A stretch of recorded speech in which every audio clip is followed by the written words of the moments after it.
Lima, capitale du Pérou. Relève de la garde devant le palais présidentiel. En 1990, la situation de ce pays de 22 millions d'habitants est plus critique que jamais. Après 10 années d'une démocratie de façade, les partis politiques traditionnels décadents n'ont laissé aucun espoir à une population exsangue qui redoute le coup d'État militaire.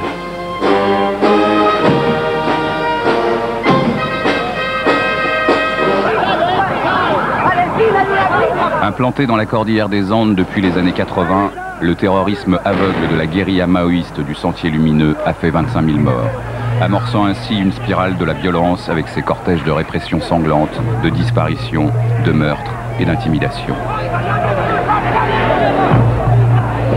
C'est dans ce contexte qu'un inconnu d'origine japonaise, l'ingénieur Alberto Fujimori, se lance dans une campagne électorale populiste. Sans vraiment s'appuyer sur aucun parti politique constitué, il s'attaque à son adversaire principal, l'écrivain Mario Vargas Llosa. En 1990, au Pérou, le fossé entre les riches et les pauvres est effroyable. Et le manque de confiance envers les leaders usés et corrompus est total. Les partis politiques traditionnels n'ont rien fait et ne sont plus crédibles. Quelques mois après sa victoire, Fujimori doit réactiver la confiance internationale.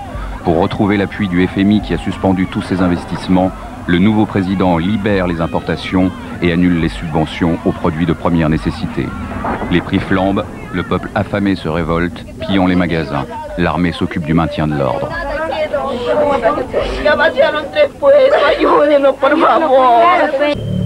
Après le Brésil, l'Argentine et le Chili, le Pérou de Fujimori voit surgir ses funestes escadrons de la mort.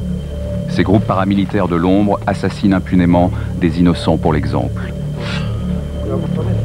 Le groupe Colina se distingue en signant le meurtre froid de 14 commerçants à Barrios Altos et de 12 étudiants et de leurs enseignants à l'université de la Cantuta.